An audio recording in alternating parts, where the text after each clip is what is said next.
Okay, so is the World Pangolin Day celebrated annually on every 3rd of February of every year. And this year, the event falls on the 15th of February, which is Saturday. Nigeria, as usual, will join the rest of the world to mark this day. So, what are pangolins? And why is this day important? Why is it important to celebrate this day, to create awareness on pangolins? Have you even ever seen one lately? These are some of the issues we will be and the questions we will be posing to our guest who joins us now. And here is Dr. Mark Ofua. And just to tell you a bit about Dr. Mark Ofua, he is a leading wildlife veterinarian.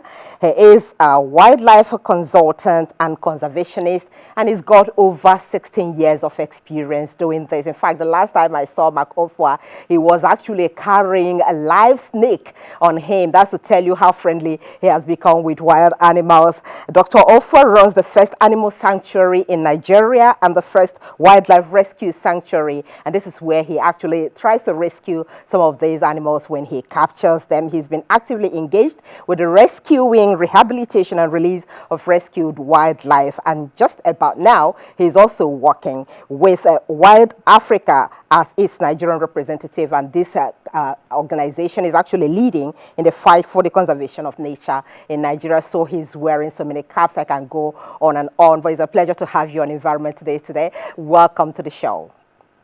Thank you very much. It's a pleasure to be here. Okay, so quickly, when people hear pangolin, I'm sure many children that are born today may not even understand what we're talking about because for a very long, I'm not even sure, apart from the day I saw you with a live pangolin, I'm not even sure I've seen it anywhere else. So tell us, why are pangolins important, and why is celebration of the World Pangolin Day a necessity? Thank you very much. Let me take it from what what you mentioned earlier, how a lot of people do not know what a pangolin is, and even though we have them with us right here in Lagos, right here in Nigeria, that's a very, very sad situation. And what makes it sadder still, it means that we are losing these animals around us, and we do not know because we don't know we have them in the first place. Let me try and paint an illustration for that. Just imagine you're carrying money in a bag, maybe 10 million naira in a bag, and you do not know that you're carrying money in your bag. And you know you have a wealth with you that you're not aware of. You understand?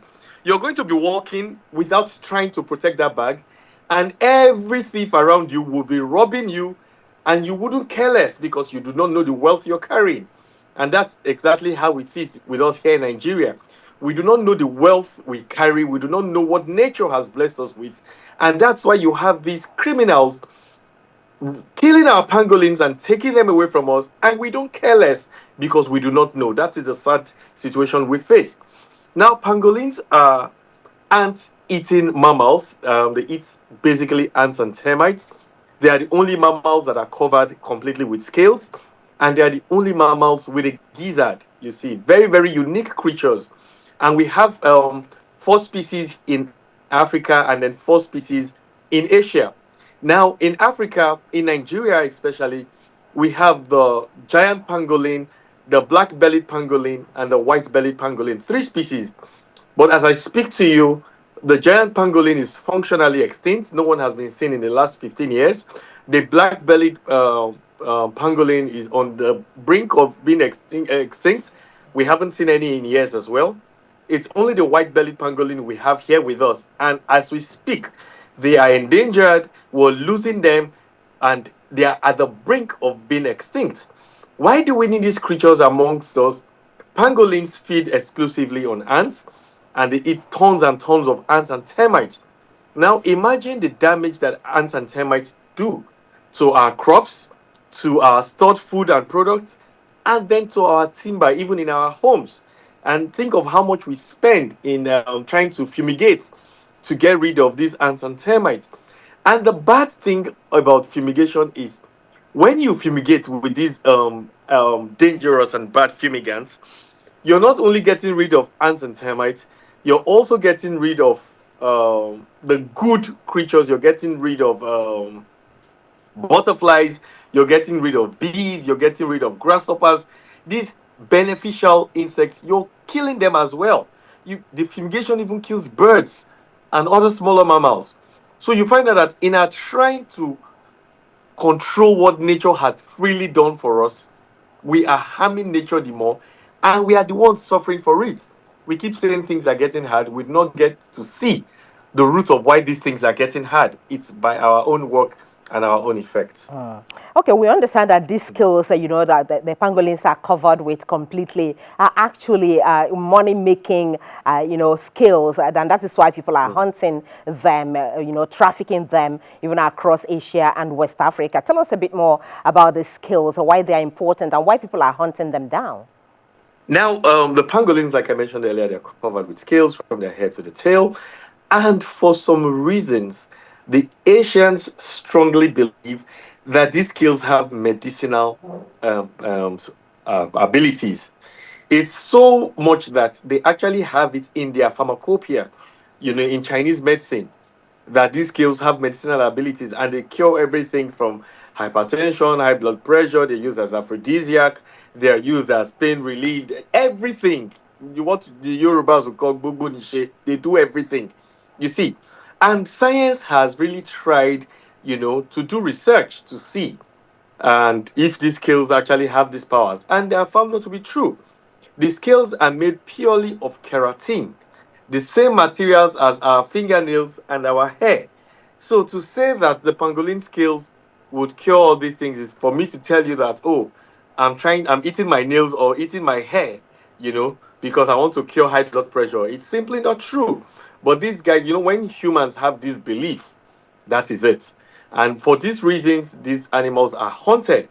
Now, the Asians, they have depleted the pangolins they have in their continent, the critically endangered, and they have turned their sights to the African pangolins. And trusts give the average African a few bucks and he's ready to sell his birthright to you. And because of that, our pangolins are harvested at a humongous rate for their scales. Now, isn't this why really there are international treaties and laws that prohibit people from trafficking some of these animals? Does that law and international treaty not cover pangolins as well? And if it does, that would mean that enforcement has been very low. Interestingly, pangolins are in the Article 1 of the CITES agreement, which means they're priority, okay, in the CITES agreement, and it's been domesticated here in Nigeria. So yes, they should be protected at all costs here in Nigeria. But what has happened over the years has been poor attention given to protection of wildlife and biodiversity. The governments of the years have been lackadaisical about protecting our wildlife, so really nothing was done. The largest seizure that's been done worldwide was from a shipment from Nigeria, and the seizure was done by a customs officer who actually didn't even know what pangolin scales were as at that time. You see, there's been an increase in awareness, and the authorities have really woken up to better protect these animals. So we are hopeful, and things are picking up, and the government of the day has actually shown resolve to want to put an end to this loss of Okay, pangolins. because So we are hopeful. I actually remember sometime last year when NESRIA, that's the National Environmental Standards and Regulations Enforcement Agency, actually got some of these skills, but that was more of elephant husk, and then they were, I think they were, I don't know, crushed, so to speak, and used Yes, to actually, make something like a statue of an elephant that people can actually go to yes. see. Does that happen with pangolins as well? Yes, so last year, like you said, there was that monumental crush of the elephant tusk, and it was a big news worldwide because it sent a message to the traffickers that look, it's no longer going to be business as usual. The government of Nigeria is up to its task. But also, the same last year, there was also something done with pangolin scales. Seizures were burned, incinerated in public by the government to send a strong message to these peddlers that look, it is no longer going to be business as usual. You know, even though it's is a way of deterring those who, you know, engage in illegal trafficking, but the people would ask, really, burning these things is when they have already been trafficked. Really, shouldn't the attention be on stopping the trafficking entirely from happening? Okay, so yes, we did receive some backlash, and people were talking, but yes, the best response actually was burning. You know, you can't. There's no way you could sell those things legally because the rules, international rules and national rules, have declared it illegal. But alongside with the burning, um, efforts have also been made, you know, by authorities. I am very, very well aware. Nigeria is doing its bit. The Ministry of Environment is doing its bit. The Nigerian Custom is doing its bit, you know, to ensure that the game is upped to better protect our pangolins. So, I mean, I know raids have been done at bushmeat markets. You know, people have been arrested selling pangolin scales severally. There's still a whole lot to be done, but we must applaud the effort that's been made so far in the last 2, 3 years because it has not been like this before. All right, so I know that this day is coming again. That's the February 15th celebration of World Mm. Pangolin Day. So what Yes. exactly, you know, are the activities that are lined up really in Nigeria to celebrate this day? And I'm asking this because I know that, you know, organizations like Wild Aid, which you work for in Nigeria, have been leading in this campaign and so many other organizations. So what do we expect this time in this awareness creation for this year, 2025, you know, around the theme for this year? Yes, so World Pangolin Day, well, we'll call it a celebration, even though right now there's really nothing to celebrate because we're losing these animals as we speak. But we would rather want to put it as an awareness day. So we want more people to know because the only way to stop a leak is to acknowledge that there is a leak. You know, we're losing our pangolins, there's a leakage, and we have to stop the leakage. So creating awareness, the social media, the mass media is agog with awareness campaigns, letting people know that this is pangolin. This you have these animals around you. They are protected animals. It's illegal to kill them. This year's theme is centered on youth. You know how powerful the youth can be. So we are hoping to engage them and let them know that look, this fight is your fight as well to middle age and all that. It's the youth and the kids that are coming that will take over. If we don't mitigate this loss, if we don't manage it, there is nothing really to hand over to them. Okay, so wrap up this conversation. What's your message out there for the Nigerian government and the people as regards pangolins and their conservation? Great. Now, this fight is for everybody. We can't afford to leave it to the hands of a few conservationists. They say, oh, these guys are saying this because they like animals. Oh, yes, I love animals. But I'm saying this because I love humanity. These animals, we need them to thrive in the wild so that we as humans will live a balanced life. The more we mess with nature, the more we mess with our lives as humans. A big part of the onus falls on the government of the day to ensure these animals are better protected. I know there is a law, there's a bill being pushed in the House of Assembly. It's about to face its third reading. I can't wait for this bill to be passed and then assented to by the government of the day. So I can't wait for the government of the day to do the needful, and then for media like yours, you know, to take the message and put it on the street, and then NGOs, everybody, the guy out there, you know, who believes that he's the pangolins, the wildlife, they are part of his fortune.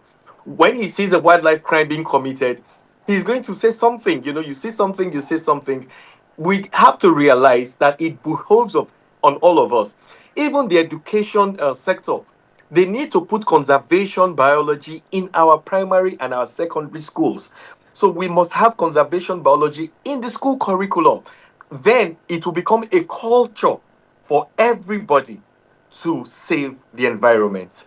Thank All you. right, conservation biology. That will look very interesting at the end of the day. We Oh, must thank you so much, yes. Dr. Ofua, for your time with us on environment today. Thank you so much. All right. It's been Dr. Mark Ofua, a conservationist. Of course, he is a wildlife veterinarian, a leading one at that, and a consultant. And he's joined us to talk about the World Pangolin Day 2025. Did you know that it's against the law to trade endangered species in Nigeria? Did you know that animals like pangolins, crocodiles, sea turtles, and many more should not be hunted, bought, or sold? The best thing for them and the safest thing for us is to leave them to play their role in their natural habitat. Say no to illegal bushmeat. Keep them wild. Keep us safe.